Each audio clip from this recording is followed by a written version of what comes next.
And after this very interesting conversation with the Minister of Energy and Environment of Greece, where we had, the opportunity to hear some good news from him, we're moving to the next panel session. America's climate and energy pivot: implications for Greece and Southeast Europe, the maritime perspective. I want to ask Aphrodite Xidi, Executive Director of Dion Policy Institute, George Behrakis and Minas Yakakis to join us here. And we have the honor, and we are so glad to see our friend Ambassador Payet being with us here.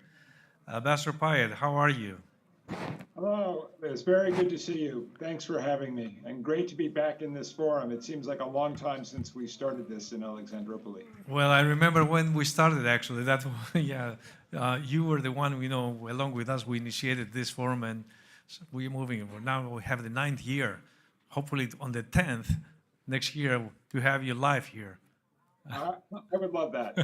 Okay. And I look forward to having AmCham in Washington in a couple of weeks for AUSA. Looking forward, Ambassador. American climate and energy policy is undergoing a major transition with significant implications for Europe's security and growth.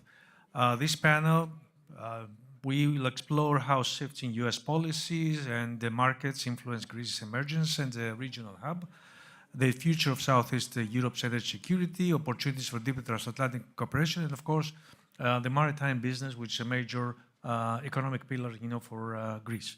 So I want to start the conversation with you, Ambassador Payet. Question for you: how can the United States balance its dual objectives of maintaining global energy market influence through LNG exports, while also accelerating its decarbonization agenda? Great. Well, thank you. And I think in many ways, Minister Papastavrou answered that question in his really outstanding presentation and his focus there on delivering all of the above. Greece's spectacular progress in building out its renewable energy infrastructure. We just heard the statistic of 55% clean energy today, but also the opportunities that Greece sees for itself as a gateway for LNG through Alexandroupoli, through Revithousa, hopefully through Volos, if that moves ahead as well, and the really interesting possibilities around offshore exploration, in particular what Chevron and ExxonMobil have been doing. I was glad to hear the minister's caution on that. And of course, I remember signing with Total and Hellenic Petroleum the original offshore blocks during the Syriza government. That was a long time ago, and it just reminds us that these big global companies move very, very gradually.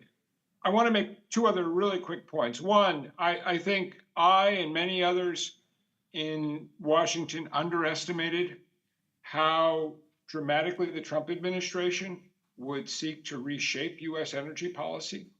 You see that in some of the current actions on offshore wind, for instance, and the very strong focus that I'm sure Secretary Wright will reiterate when he is in Athens soon, the very strong focus on fossil energy, and then the rolling back of a lot of the incentives that the Biden administration created through the Inflation Reduction Act. That's what happens in a democracy. Elections have consequences. But the point that I would emphasize is that many of these deployment decisions in the United States today are no longer a function of government policy, they're a function of markets. So just yesterday, there was a fascinating new report that came out from our Federal Energy Regulatory Commission, which pointed out that in the first half of 2025, so under Donald Trump's presidency, 91% of new electrical generation capacity added to the grid in the US was wind and solar. And FERC estimates that by July of 2028, renewables will account for more than 38% of total available utility scale generating capacity. Now, we need a lot more power in the United States on our grid because of AI, because of the electrification of everything, the growth of EVs, more switching from gas to electricity for things like heat pumps.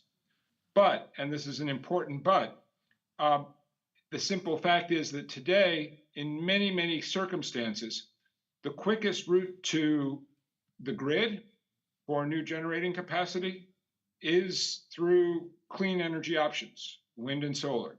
So we have to do all the above. As Minister Papastavru said, we all need to work more now on storage.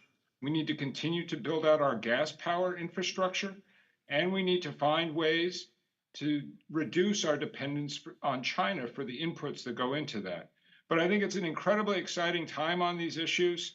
As you will remember, Elias, these issues were central to my priorities as ambassador in Athens, and I'm very glad to see that Kimberly Guilfoyle, in her hearing, talked about these same issues. I think there's a real opportunity for Greece to continue to distinguish itself in Southeast Europe, but also through its connective capacities to North Africa, to Israel, the 3+1 process. We need to keep working on that. To Egypt. I was just talking to a colleague in Cairo this morning. So there's so much to do, and very, very excited to have the opportunity to be part of today's conversation. Thank you. And of course, you played a very, very central role in Greece, development on the energy map. So we look forward, to first of all, to greet, the new ambassador, but also to see that she's will be on the same, let's say, path as before. And by the way, George Bechrakis, okay? I have a question for you. To what extent does the current U.S. energy strategy strengthen or complicate transatlantic cooperation on climate and energy security? Thank you, Elias, and congratulations on another great forum. I've been here, I think, 3 or 4 times now, and it's great to see the discussion building on itself each year, and grateful to be here with you, Aphrodite Minas, and the ambassador. I think ultimately the paradigm we're in now, as the ambassador stated, is being driven by markets and technological innovation. And I think just to step back before I answer the question, it's important to sort of distinguish between what's happening rhetorically and then what's happening in the policy realm and then what's actually happening in markets. There's no question that the biggest shift that's happened, I think, in Washington on the climate topic, for example, has been rhetorical. When you look underneath the hood, I think it's a much more nuanced picture.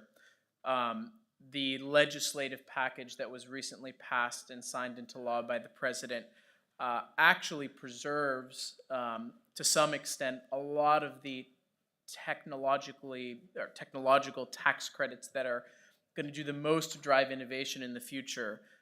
Things around nuclear, clean hydrogen, carbon capture, geothermal.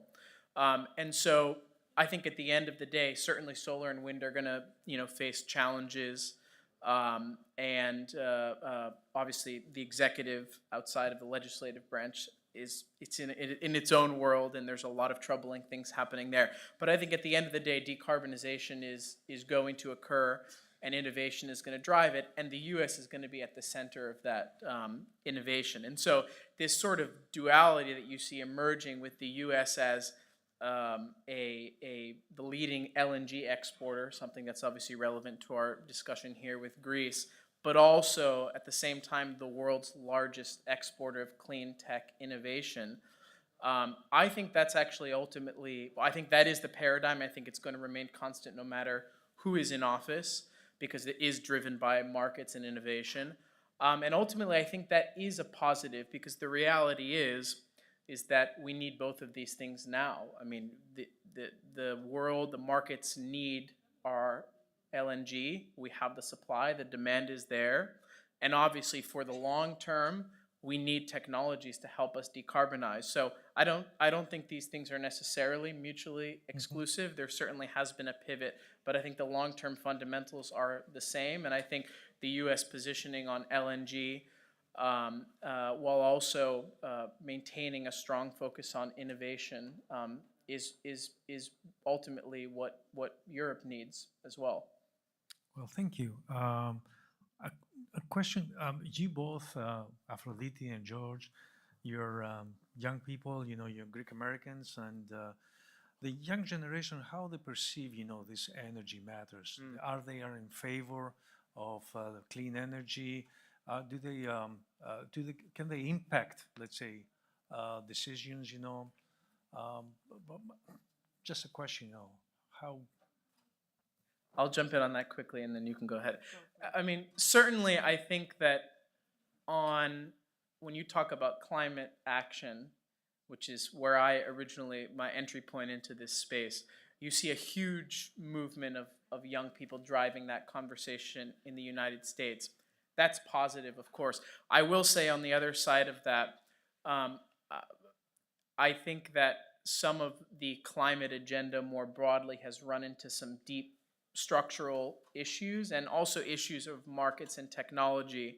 And I think that we've seen, one of the things we saw in the last election was that across all age groups, but including in especially young people, that issues around cost of living can actually trump people's concern about the environment and the climate. And so that's why I think the most important thing for us to do, those of us who have decades of life ahead of us on the planet and who care deeply about the planet and also care about having stable energy for the future and all of the things that stem from that, security, and such. I think the most important thing we can do is do our best to fill the short-term needs, as I said, but also have an eye towards the innovation that needs to happen in the future. And I think that's a positive message that a lot of young people are getting behind and can get behind. Thank you. Continuing on that part, to what extent, Aphrodite, does public perception, both in Greece and within the diaspora, shape the resilience of the US-Greece relations in the energy domain? I'll start by piggybacking on Sure. what George said.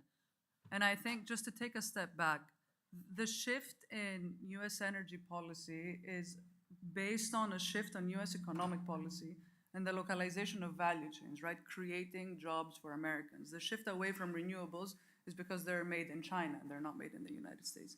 And I think a lot of this drives, the relationships that Greece is going to have with the United States as well.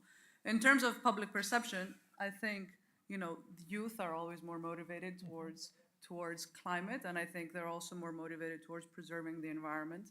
And I think there is part of the climate movement was to add, prices to negative externalities that are not being priced. Like a carbon tax would be the most efficient way to counter climate change. But we're not there yet. I think a lot of what the young generation wants is to see those externalities be priced into the system. In terms of what the diaspora wants and what the diaspora can do, we did a study recently at Dion Policy Institute, and we found that Greece has 3,500 Greek academics in the top 100 universities. That means that we have so much intellectual capital and intellectual power that we can use when we talk about solving challenging problems. And it's a way to bridge the gap between what we have abroad and what we're trying to do here in Greece.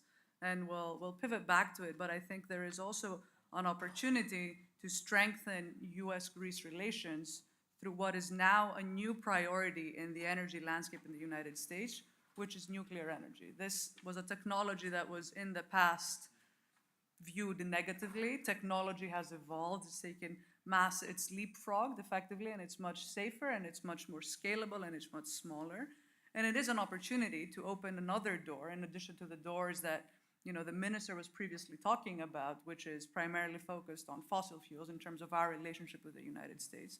And I think there is an opportunity here to open another door for conversations for potentially, US-Greece relations when it comes to energy.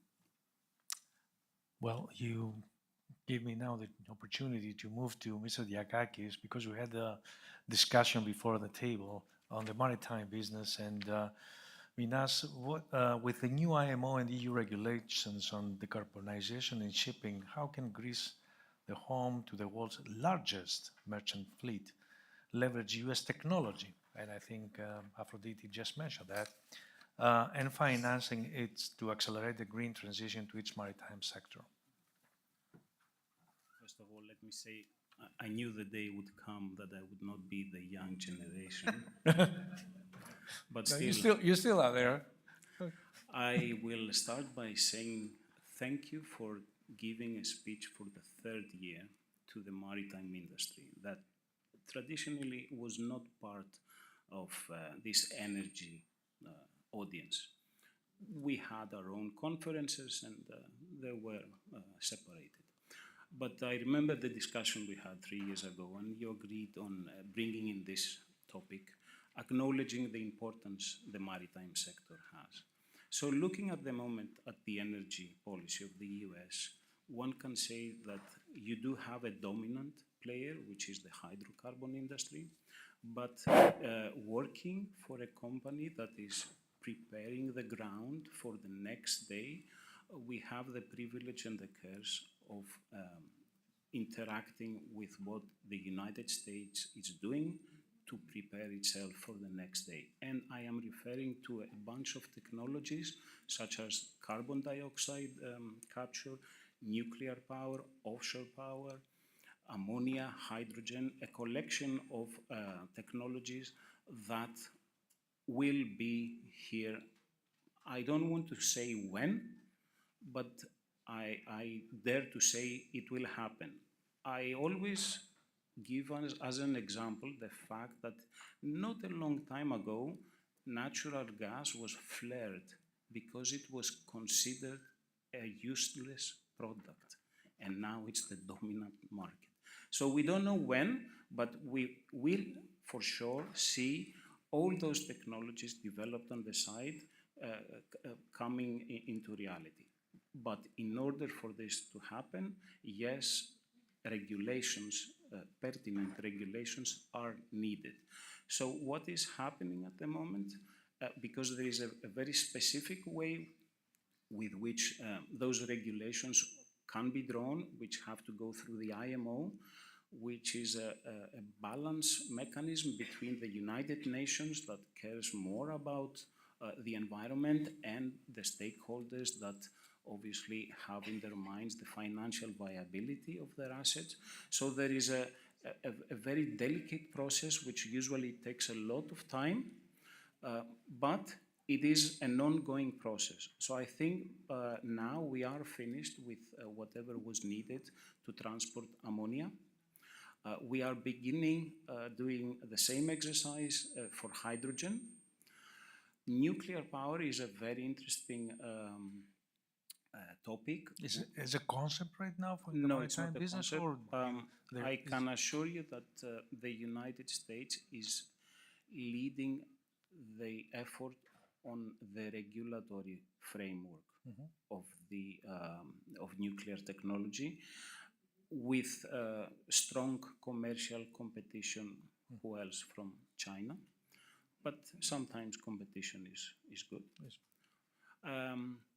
And of course, we have the carbon capture, which is also another area with a necessity for regulations. So I think my conclusion would be that this ongoing process is a reality, and what should happen to accelerate and make sure that the United States and Greece should have a central role in shaping those regulations would be for the Chamber of Commerce to enhance the effort of bringing the two parties together. I was extremely happy to hear from the minister a moment ago that the 400-person delegation will arrive next to the Minister of Energy. On the PTEC. Yes, in the beginning of November. I think this is very good news. Well, thank you. Ambassador Pyatt, getting back to you, and let's talk a little bit about the regional security. So given the volatile global gas markets, how sustainable in Europe's growing dependence on US LNG as a pillar of energy security? So I think the answer is extremely reliable.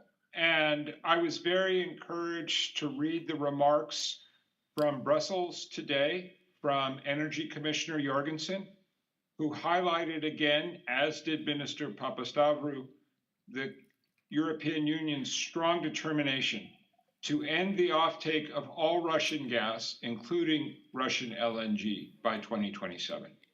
This is an enormous opportunity for Greece because of the infrastructure that you're building. And I always remember is when we were first in Alexandropoli and we were first talking about the Alexandropoli FSRU with Mr. Kopoulouthos and others, people were deeply skeptical that this project would come together. Today, that facility is operating. I was also excited when I was in Greece in July. I met with the Kopoulouthos team and I saw the pictures of the GE gas turbine in Alexandropoli, which is well advanced in its construction. And it's the nature of this business. You plant seeds and you never know if they're going to grow or not. Exactly. But Alexandropoli has been a transformative project. Meanwhile, here in the United States, you are seeing rapid buildup of our gas liquefaction capacity. We will double the volume of US LNG exports by 2030, based purely on projects that are already in construction, that are fully financed, and simply have to go through the process of building out that capacity. In addition, the Trump administration has fast-tracked a number of additional permits for additional facilities. We'll see how much of that actually finds financial close. But what's very clear is that the United States is going to continue to be the world's largest LNG producer by far for many, many years to come. And we want to use that resource as a force for good to support our allies, to support Europe's diversification away from Russia. And I would also cite in this regard, very importantly, I think all of us were greatly relieved by the agreement reached between President Trump and President von der Leyen for a US-EU trade deal, and the fact that LNG and energy was a key component of that understanding, and Europe's determination to significantly increase its energy imports from the United States. And as Aphrodite alluded to, hopefully those exports can be all of the above, LNG, but also nuclear technology, battery technology. I'll be in Europe next week for the inauguration of Eastern Europe's largest battery storage project, led by a company called Fluence, which is headquartered just a couple of kilometers from me here in Arlington, Virginia. We ought to have a Fluence battery storage project in Greece. And I know from my conversations with George and others at PPC when I was in Athens in July, I know that PPC has very ambitious visions for building out its capacity. And so I think this is going to remain a pillar of the US-Greece alliance. It's a pillar that I hope will grow. And I think the work that Athens is going to have to do, and that all of us in the private sector, and I'm proud now to be in the private sector, we have to keep reminding people of what George highlighted, is that the markets are not going to be determined by what government says. The Trump administration has decided to focus very narrowly on fossil energy, on coal, on oil and gas. That's going to be part of the equation for many decades to come. But as Aphrodite alluded to, we have all these other opportunities as well, because technology is evolving very fast. The United States is the world technology leader in many of these areas, and we forget technologies where China dominates the supply chains today. Photovoltaic cells were invented in the United States at Bell Labs in upstate New York. Lithium-ion batteries were invented in Texas. And we allowed China to grab these technologies and dominate the supply chains. And now we need to work together to de-risk that dependency.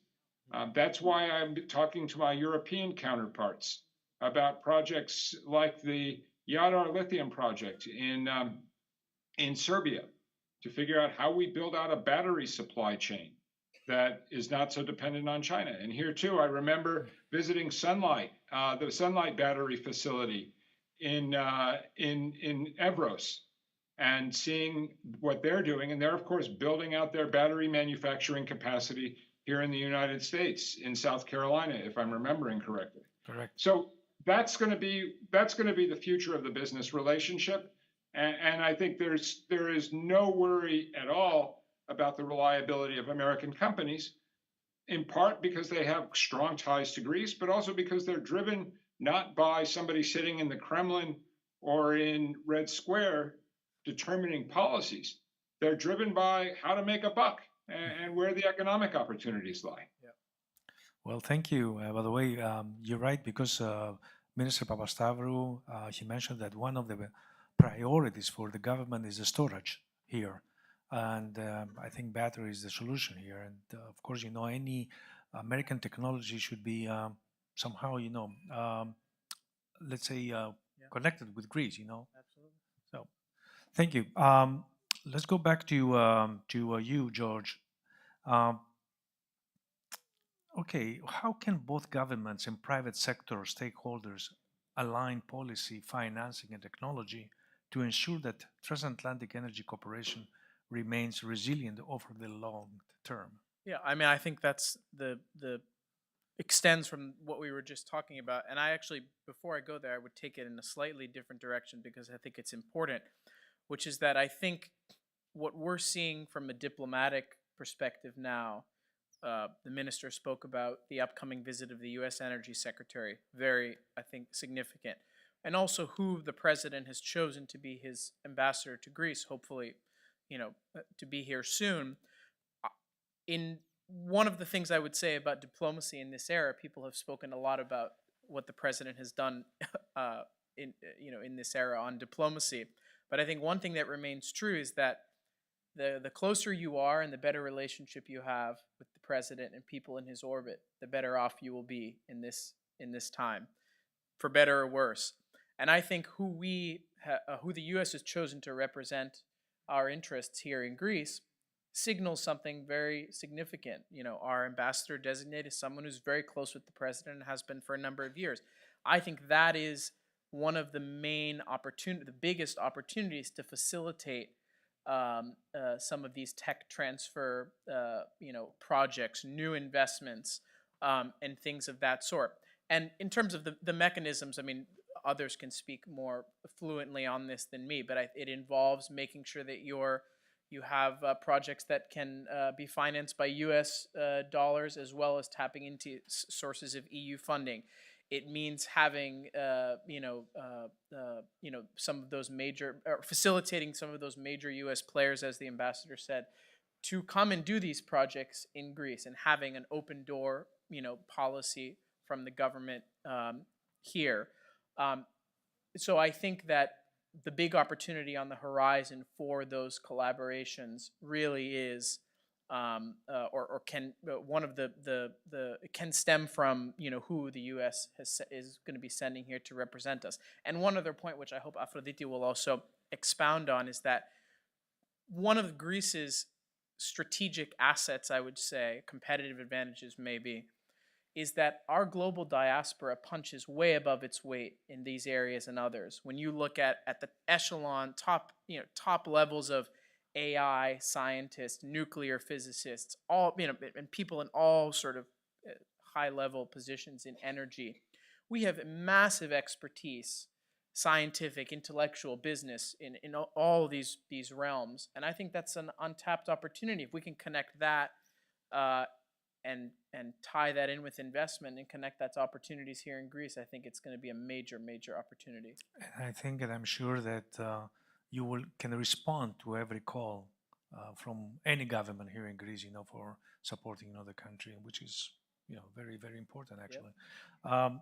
Aphrodite, beyond LNG, I think we mentioned some, but maybe you have some other, let's say, in mind. Which specific areas of clean energy collaboration hold the greatest potential for U.S.-Greece leadership in Southeast Europe? I think we've been talking a lot about energy supply, and we haven't really spoken about energy demand, and I think it's a potential opportunity for collaboration. George just mentioned AI and the boom of AI, and the amount of energy that you're going to need to power AI is huge and growing literally exponentially. The next panel is about this, by the way.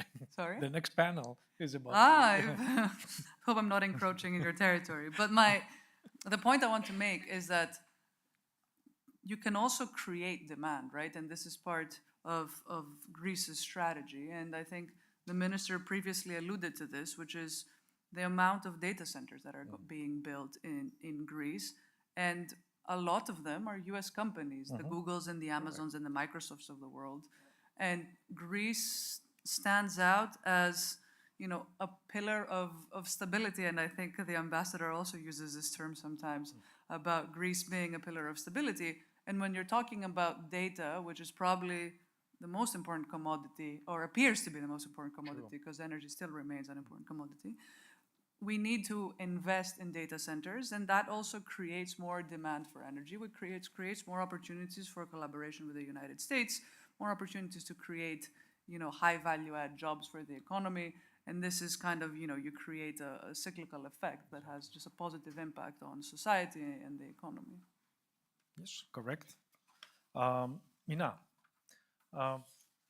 okay, we know that all that you know, the shipping industry is a major economic pillar, as I said before. Okay, but is it ready, the industry, to respond to these challenges? I mean, you know, let's say implementing or adopting new technologies, because it's costly on the one hand. Okay, It's a dead end. it's what? It's a dead end, unfortunately, in the sense that the evolution of those new technologies A bit louder. will assist, sorry, will dictate that those changes will have to be implemented in the maritime industry. If you do not have the appropriate vessels, you will not be able to carry the carbon dioxide to the storage locations. If you do not have the special operating vessels, you will not be able to erect offshore wind parks. If you do not design good floating nuclear power plants, you will not ever be able to accommodate SMRs offshore. So yes, we will adopt. How abruptly, God knows, but it will happen. Otherwise, the whole industry. Also, the financing mechanisms are there. The financing mechanism, I will go back to 2 years when we had a gentleman here in a panel I moderated, and that was one of the questions I made to him. And his answer was very clear, and I think Mr. Moraitis repeated Yes, I remember this morning. The banking sector is looking for bankable solutions. They are willing to take the risk up to a certain point. So the issue is with the technical community and the government community to create a landscape that will make the banking system finance those solutions. And one point, we cannot focus on one. This time it has to be a palette, because we need fast solutions. So we cannot wait until one mature technology arrives in the sense of the supply chain. You cannot focus only on ammonia and say we will deliver ammonia on all ports, or hydrogen or nuclear. It has to be a diversified approach. Mm-hmm. Thank you. Ambassador Pyatt, going back to you again, what are the most significant opportunities for Greece to consolidate its role as a regional energy hub, and how can U.S. partnerships, what I would say, help on that to realize this ambition? So LNG is an obvious one. And again, I refer to the Commissioner Jorgensen comments from Brussels today. You have a very good opportunity to continue to develop Greece's network. The minister has talked about the vertical corridor, which I worked on very hard when I was in government. I'm sure that Josh Huck and my colleagues at the embassy in Athens are sustaining all of that work. And I know from my work in the private sector, including with companies in Romania, in Ukraine, and elsewhere, that there is a very strong demand factor. There is also the opportunity to deepen partnerships with American LNG producers and exporters.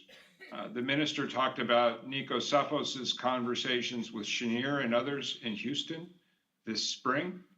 And there's obviously an opportunity there as well.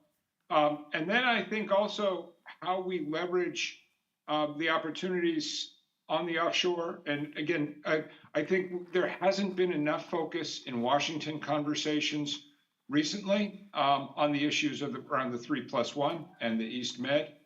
But Greece is obviously very well positioned working with Cyprus. I talk regularly to Chevron leadership. Chevron, of course, has become an enormous player in the Eastern Mediterranean today because of their acquisition of Noble. And that's now reinforced by the merger between Chevron and Hess. So you have Chevron present um, in Israel in a very big way, moving ahead constructively with Cyprus. And I'm really pleased to see the work that the Cyprus minister has led on there. And I know that there'll be more discussions in New York. And then also with Egypt. So there's a natural complementarity in Greece's strong relations with those three countries. I hope very much my former colleagues will be able to get the 3+1 energy ministers conversation back on track. That's well overdue. So there's an opportunity along so many different verticals, and then also in terms of the regional relationships. And I was able to listen to the good panel with the Bulgarians, with my friend, former Minister Malinov at Bulgar Gas. There's so much happening with Bulgaria, with North Macedonia, with Serbia. Let's not forget the opportunities there. So there's a lot going on. Last one I would flag, another company, Elias, that I hope the Chamber is talking to is Venture Global, which has been a real path breaker here. Again, right next door here in Arlington, Virginia, Venture Global has a very strong commitment to the Alexandropoli project. And I hope that the Chamber is talking to Venture Global about how to grow that as a commercial opportunity for the company. And they're one of the fastest growing US LNG companies today, but also as an opportunity to reinforce Greece's role as a regional energy security source. Thank you very much. We do have a few minutes left, so I would like to start, maybe some last words. I will start with Minas. You've been in this forum for the last 3 years, for 4 years, okay? So what to your, perception, whatever we discussed, the previous years, do you think that something happened? I mean, have you something realized, or we're just, a remark for sure that the maritime industry can make is that the opening to alternative technologies is progressing with geometric pace. So something that 3 years ago was how shall I say, fairy tale. Take, for instance, nuclear technology now is becoming part of a very serious conversation. And we don't know how this will progress and what kind of topics we'll be discussing in a year from now. So but, but nuclear is a really touchy point here in Greece. I mean, I don't know. I mean, need people to be educated somehow to be informed, about all the latest, let's say, innovation that happens in this part. Right? As a classification society, we are working. I cannot say more at the moment. It's a sensitive topic, and we prefer to announce things once we know what we're talking about. But no, we do not expect to see any of those technologies left behind. But my final remark would like to be the following. Besides anything else, the US and Greece share not only the diaspora and the business relationships, but they share a common understanding on what democracy and open economy means. And this is very critical when you have an energy economy. You need those two values to regulate, to operate a free energy economy. Thank you. George. I think I would close by echoing something the ambassador said in the beginning. I think it's an exciting time to be working on these issues. I think underneath that, the sense of imperative is very, very strong. Aphrodite mentioned briefly the AI boom and the surge of energy demand really whoever creates the electrons, I mean, power will accrue to them. And I think no matter what you're seeing on the rhetorical level in the United States, and even the developments that are happening on the surface here in Greece, it is these market forces that are really going to be the most powerful in the coming years. And so I think there is a strong sense of imperative working on these issues. I think people in the United States understand that. And I think that creates opportunities for Greece, some of which we discussed here, for new partnerships, new investments, to strengthen the joint, U.S.-Greece partnership, which is based, in ideas that were formed thousands of years ago. I mean, this is not just an economic partnership. Exactly. There is deep, ties between our two countries, and U.S. interests are very important in this region. And I think Greece has an opportunity to fortify its relationship with the United States by cementing its position as in receiving our LNG and spreading it out in the region, but also, as I mentioned, in being a hub for the technologies of the future, where they can be developed and tested and scaled. I think that's the opportunity in front of us, and it is an exciting opportunity. Thank you, George. What about you, Aphrodite? I think Ambassador Payet said something that stayed with me, that he was discussing the LNG terminal in Alexandroupolis years and years ago, and now it's happening, and now it's of critical geopolitical importance, not just for the country, but for the whole continent, right? And I think a lot of our relationship with the United States is about importing technology, because the US is and will remain to be the best technological innovator on the planet.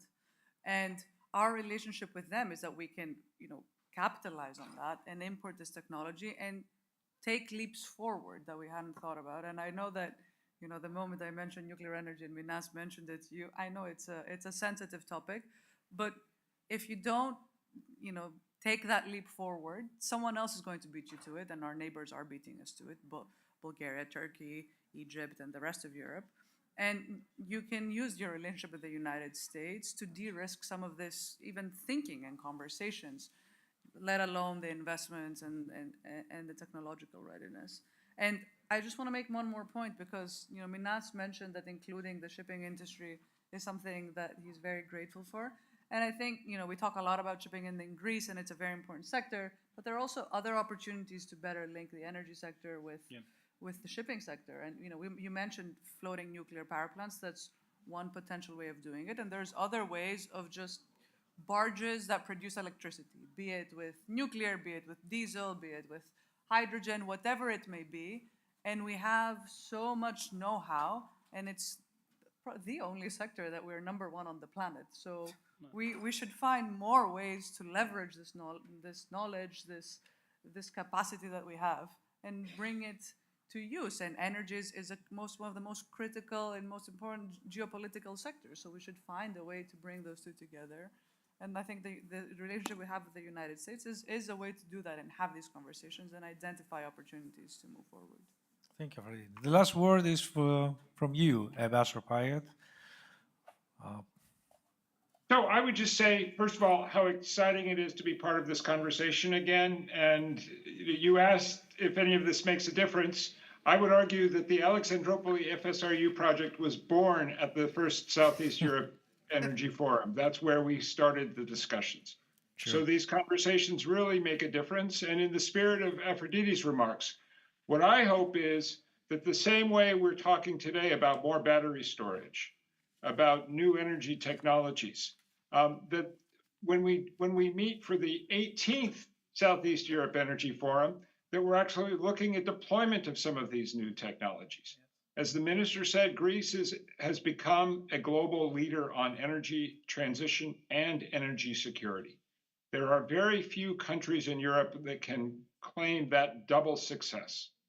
And I want to make sure that we're continuing to build that out, especially now that I'm in the private sector. I'm determined to remain engaged with my Greek counterparts. I'm talking to PPC, to Mytilineos, to Hellenic, and I see so many to Kopaluzos, and I see so many opportunities for us to do more together. And I think it's going to be up to us in the private sector. And I think the chamber has a great platform with the new office in Washington in order to highlight that double success and the progress that's happening, and then building on things like what started on my watch with Prime Minister Mitsotakis and the Microsoft data centers, which I know have not moved as fast as we want, but Microsoft is a company that's made a strong corporate commitment to clean power. So there's a natural synergy between these two areas of work. Thank you very much. By the way, the CEO of Microsoft is here, and she's listening to you. And the panel after, our panel is about data centers and energy. So it's a pleasure to have you all here, Ambassador. We're looking forward to see you in Washington in a few weeks from now. But stay online because we want to take a photo. So we want to have you, back on the Right. screen here. All right, if you don't mind, right? I'll be happy to. And the only thing that you're keeping me from is my friend Dimitri Chris from Tuvalu and Virginia is waiting in the lobby to see me. So I'm going to keep. Great guy. Just half a minute only, okay? Okay. Let's see. Πώς θα το κάνουμε?